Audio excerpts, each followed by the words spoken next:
আসসালামু আলাইকুম। আশা করি সবাই ভালো আছেন। তো আজকে আমরা দেখব কিভাবে আপনারা BSc in post basic nursing কোর্সের জন্য অ্যাডমিশনের জন্য অ্যাপ্লাই করবেন। তো তার আগে বলে রাখা ভালো, কারা এই বিএসসি ইন পোস্ট বেসিক নার্সিংয়ে জন্য এলিজিবল বা অ্যাপ্লাই করতে পারবেন। তো আমরা ডিপ্লোমাতে যারা হচ্ছে diploma in nursing and diploma in midwifery, যে 3 ইয়ার্সের যে কোর্স রয়েছে সেই কোর্স কমপ্লিট করেছেন, তারা হচ্ছে মেনলি এই কোর্সের জন্য এলিজিবল, তারা অ্যাপ্লাই করতে পারবেন। তো চলুন দেখে নেওয়া যাক কীভাবে আপনারা অ্যাপ্লাই করবেন। প্রথমে আপনারা এখানে একটি ইউআরএল টাইপ করবেন। আমি যেটা টাইপ করতেছি, dgnmpb.teletalk.com.bd। তো আপনারা এটাতে যাওয়ার পর আপনারা এমন একটি ইন্টারফেস দেখতে পাবেন। সো আপনারা হচ্ছে সেকেন্ড যেই অপশনটা রয়েছে application form, click here to apply online, এটাতে ক্লিক করবেন। ক্লিক করার পর এখানে 3টি অপশন দেখতে পাবেন। ওকে, তো তার আগে বলে রাখা ভালো, এই যে লিঙ্কটা রয়েছে এই লিঙ্কটা সবার ফোনে কাজ নাও করতে পারে। সেক্ষেত্রে আপনারা কম্পিউটার বা ল্যাপটপে ট্রাই করতে পারেন, অথবা ফোনে ভিপিএন অন করে দেখতে পারেন। তো যাই হোক, আমরা পরবর্তী স্টেপে যাই, যেখানে হচ্ছে এখানে অ্যাভেলেবল কোর্স দেখাচ্ছে, যেখানে আপনি বিএসসি ইন পোস্ট বেসিক নার্সিংয়ের জন্য অ্যাপ্লাই করতে পারেন, অথবা BSc in post basic public health নার্সিংয়ে অ্যাপ্লাই করতে পারেন, অথবা BSc in post basic midwifery, এই 3টা কোর্সের জন্য যে কোনো একটা কোর্সে অ্যাপ্লাই করতে পারেন। তো আমরা কথা মতো বিএসসি ইন পোস্ট বেসিক নার্সিংয়ের জন্য অ্যাপ্লাই করব। ওকে, তো এই ফর্ম থেকে আপনারা আপনাদের যে বেসিক ইনফরমেশান আছে, আপনাদের নাম, পিতার নাম, মাতার নাম, ডেট অফ বার্থ, সো এগুলো আপনারা ফিল আপ করে নেবেন। তারপর হচ্ছে যে কনফিউজিং ইনফরমেশনগুলো রয়েছে সেগুলো আমি দেখিয়ে দিচ্ছি। যেমন এমপ্লয়ি স্ট্যাটাস, যদি আপনি গভর্নমেন্ট এমপ্লয়ি হন বা প্রাইভেট অর্গানাইজেশনের এমপ্লয়ি হন সেটা সিলেক্ট করবেন। আর যদি আপনি আনএমপ্লয়েড হন তাহলে নট অ্যাপ্লিকেবল সিলেক্ট করে দিবেন। তো দেন হচ্ছে আপনার প্রেজেন্ট অ্যাড্রেস, পার্মানেন্ট অ্যাড্রেস, এগুলো আপনারা ফিল আপ করবেন। কেয়ার অফ হচ্ছে আপনি যার অধীনস্থ আপনি বাসায় আছেন, সেটা আপনার পিতা হতে পারে, আপনি বিবাহিত হলে আপনার হাজব্যান্ড হতে পারে। সো এটাই এখানে দিবেন। পরবর্তীতে হচ্ছে এসএসসি এইচএসসি ইনফরমেশনগুলো আপনারা এখানে যথাযথ বসিয়ে দিবেন। ডিপ্লোমা, আপনারা যে ডিপ্লোমা করেছেন, ডিপ্লোমা ইন নার্সিং অথবা ডিপ্লোমা ইন মিডওয়াইফারি, সো এখান থেকে আপনারা আপনাদের এক্সামিনেশান ইনস্টিটিউট সিলেক্ট করে দিবেন। যেখানে হচ্ছে রেজাল্ট, তো আপনাদের যেহেতু 3 ইয়ার্সের কোর্স, আপনারা 3 ইয়ার্সে 3টা ফাইনাল পরীক্ষা দেন এবং জিপিএ পেয়ে থাকেন। সো আপনারা এখানে যদি আপনার গ্রেড স্কেল আউট অফ 4, তো আপনারা সিজিপিএ সিলেক্ট করে দিবেন। দেন হচ্ছে আপনাদের 3 ইয়ার্সের যে রেজাল্ট সেটাকে অ্যাভারেজ করে নেবেন। অ্যাভারেজ করে এখানে আপনারা বসিয়ে দিবেন। কোর্স ডিউরেশন 3 ইয়ার্স হবে আপনাদের। দেন হচ্ছে যদি আপনি জব এক্সপিরিয়েন্স থাকে আপনার, সেক্ষেত্রে আপনি এই চেকবক্সে ক্লিক করে আপনি আপনার এমপ্লয়ি স্ট্যাটাস বা যেখানে যেসব অর্গানাইজেশনে আপনি কাজ করেছেন বা রানিং আছেন সেটা সিলেক্ট করে দিতে পারেন। দেন হচ্ছে আপনি যেই নার্সিং ইনস্টিটিউটগুলোতে আপনি অ্যাপ্লাই করতে যাচ্ছেন কলেজগুলোতে, সেগুলোতে অর্ডারিং করে নেবেন। এখানে অ্যাভেলেবেল অর্গানাইজেশন দেওয়া আছে।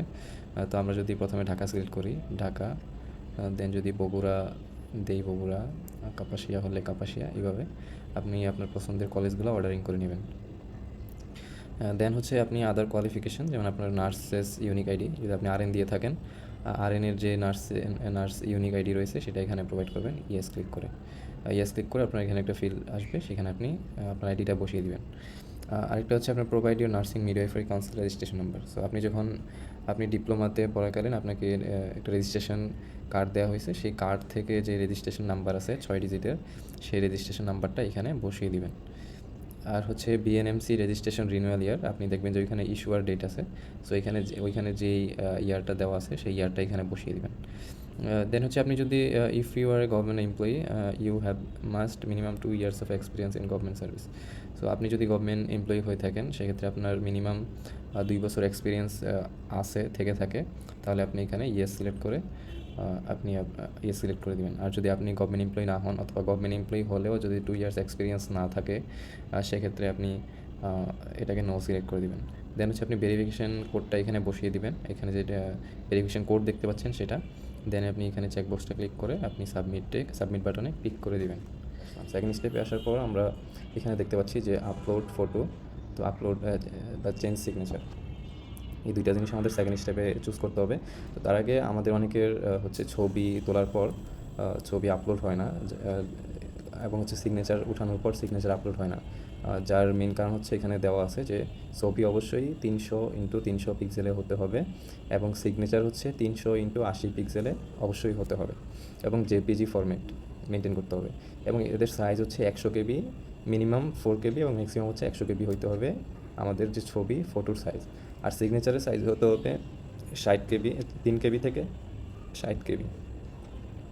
তো আমরা আমাদের যে ছবিটা রয়েছে সেই ছবিটাকে যদি আমরা রিসাইজ করতে চাই সেক্ষেত্রে আমরা একটা ওয়েবসাইটে যাব। আমরা এখানে লিখব যে রিডিউস ইমেজেস। এটা লেখার পর আমাদের প্রথমে যে অপশন আসে রিডিউস ইমেজেস সেখানে ক্লিক করব। ক্লিক করার পর এমন একটা অপশন আসছে, তো আমরা এখানে আমাদের ছবিটাকে এখানে ড্র্যাগ অ্যান্ড ড্রপ করব। তো আমাদের সাইজ ওকে, তার আগে আমাদের যেটা করতে হবে আমরা যথাযথ চেষ্টা করব যে ছবিটা যেন স্কোয়ার সাইজের হয়, কারণ স্কোয়ার সাইজের ছবি যদি না হয় সেক্ষেত্রে আপনার ছবিটা একটু স্ট্রেস হয়ে যাওয়ার সম্ভাবনা থাকে। তো আমরা এটাকে স্কোয়ার সাইজের করে নিলাম। আপনি আপনার মোবাইল থেকে করে নিতে পারেন। ওকে ওকে, তো আমাদের যেহেতু বলছে 300x300 পিক্সেল, তো আমরা 300 দিলাম।